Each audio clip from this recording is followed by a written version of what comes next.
Topological planning is useful for navigation and exploration.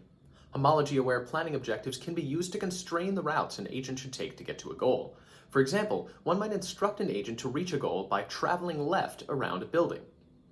Other robotics applications, like multi-agent search, benefit from planning with topological constraints, in which homology can be used to encourage agents to search different regions of an unexplored environment. And in recent work, like learned subgoal planning, learning over a set of topological actions can be used to identify promising routes to an unseen goal. So far, topological navigation and exploration has been limited to settings where the map is fully known or idealized sensing or LiDAR is used to identify topological properties of the environment. Instead, we aim to enable topological planning from monocular vision. Existing monocular mapping tools are not well suited for supporting topological planning. Here we show a video of OpenVSLAM building a map. As the agent travels through the environment, sparse features are extracted from panoramic images and added to the map. The resulting map is effective for localization, but is less directly useful for planning. It is difficult to determine where the macroscopic structure exists, structure needed for planning. In particular, it is difficult to determine where the agent has not yet been, presenting challenges for tasks requiring navigation to unknown space or for fully exploring an environment. The underlying map looks something like this and shows that the corner at the upper right has not yet been explored. Computing the structure we need to define topological actions is difficult, limited by noise, and only possible under idealized conditions. In the work shown here, monocular vision was used to populate an occupancy grid, yet the authors acknowledge that their mapping approach is sufficiently noisy that reliably computing the topological actions is effectively impossible. So what qualities should we want in our vision-built map? First, we might hope that it stores structure. Large obstacles define the connectivity of free space and therefore the topological actions, and both are needed for planning. We would hope that it tracks unknown space, needed to define the actions for exploration in unknown environments. And finally, we would hope that the map is sparse, so that we may ease the computational requirements of both mapping and planning. Let's consider how a robot could navigate a given environment, and build a map that allows for that type of navigation. Consider, for example, a ground robot placed in this building. What are the actions this robot could take in its environment? Well, taking any of the actions highlighted here would reveal new space. The boundaries of impassable structure, highlighted here as vertical lines, correspond to the actions the robot could take to explore. The presence or absence of structure itself, walls and other large obstacles, restrict the possible topological actions, defining where the robot can and cannot go. By detecting and tracking these features during navigation, we can build a polygonal map of the environment. A map built from these features is inherently useful for topological planning. A polygonal map does not exactly represent the world, but we can store the features relevant to topological navigation by representing it as such. The polygonal map is sparse, stores the relevant structure and environment, and, by raycasting from poses in the map, can track unknown space. With these properties, it enables efficient navigation using topological constraints. Building a polygonal map from visual features like sift or orb can be very difficult. High clutter and low texture regions make this problem extremely challenging. How then can we build this polygonal map from monocular images? Rather than use traditional visual features, we instead use learning to estimate the structure of the environment and build our polygonal map.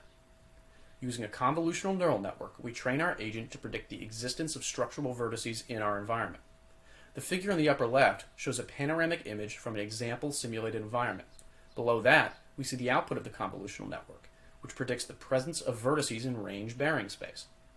The agent is also trained to predict the presence or absence of structure between these vertices using the same network. We use these detections to build a snapshot of local structure from a single measurement. This instantaneous estimate of local structure is shown in the figure in the center, and with it, an estimate of the space which has been observed by the robot. The full map is shown on the right, with space that is yet to be observed shown in gray. For each new detection, we define a distance metric between the detected vertex and each vertex already in our map. If we associate a new detection with an existing vertex in the map, we update the position and uncertainty of the map vertex with a simple common filter update. If there are no nearby vertices, we create a new one in our map. As with any visual system, we must account for the possibility of erroneous detections in our mapping procedure. In this frame, for example, we observe a vertex which does not appear in the true underlying map. To account for this, as it navigates, our agent proposes alternative map geometries to compare its observations against. To generate map proposals, we use a probabilistic sampling procedure to modify the map by removing potential vertices or adding them back. Vertices that are included are represented by black dots, and vertices that are not included are shown in red. To evaluate likelihood, we simulate observations from these proposal maps. In this example, one of the robot's observations looked like the red polygon on the left. We sampled the proposed map on the right and use it to simulate new observations, what the agent would have seen if the sampled proposed map were accurate. For this map, a simulated observation looks like the blue polygon. For each observation, we compare it to what the robot should have seen if each of the sampled proposed maps were accurate. Returning to our original example, we can use our sensor model to compute an estimate of the probability that an observation could come from each of the proposed maps. We correctly determined that the middle proposal best agrees with our observation. The full probabilistic model sums the contributions from each observation the robot has made up to that point. For further details on this probabilistic model, please see our paper. Here you see our simulated agent traversing a simulated environment, building the map as it travels. As the agent traverses the environment, it maintains an estimate of the observed space. As you can see, after the agent has finished exploration, the final map matches the underlying structure of the environment. Our map has all of the qualities we want for navigation. Our map stores structure, which defines the connectivity of free space and the topological actions needed for planning. It maintains an estimate of unknown space, which is needed to identify and define actions for exploration in unknown environments. And finally, it is sparse, which eases the computational requirements of computing mapping and planning and of detecting erroneous measurements. Finally, because the robot is learning to detect environmental structure, we can train our system to accurately represent geometry in high clutter and low texture regions that existing monocular vision mapping techniques find challenging. We demonstrate our procedure in a variety of simulated scenarios and datasets collected via panoramic camera in several indoor environments. We first demonstrate the reliability of our approach on the task of multi-agent search. In these simulations of indoor and outdoor scenes, each robotic agent is constrained to pursue different frontiers in a map that they assemble together. As shown, these agents efficiently explore a priori unknown environments and build accurate maps as they do so. The agents succeed in fully searching their environment, that is, having viewed all reachable states for a given environment, in 99% of 400 trials, demonstrating that our approach is reliable for both map building and topological planning and navigation. Next, we show that our representation can enable learning over topological actions by coupling our map with learned subgoal planning, in which learning is used to estimate the properties of topological actions, including the likelihood that a particular homology class or frontier leads to the unseen goal. In this simulation, the learned subgoal planning agent has learned to identify that frontiers intersected by the green path correctly lead to the goal. Using our map, the learned subgoal planning agent achieves paths with a 25.6% cost reduction over an optimistic agent in 200 trials. Given appropriate fidelity maps, we expect that the learned subgoal planning agent will outperform the optimistic agent. These results show that a representation built from monocular vision provides stable, reliable, and useful frontier information that can be accurately used by the learned subgoal planner.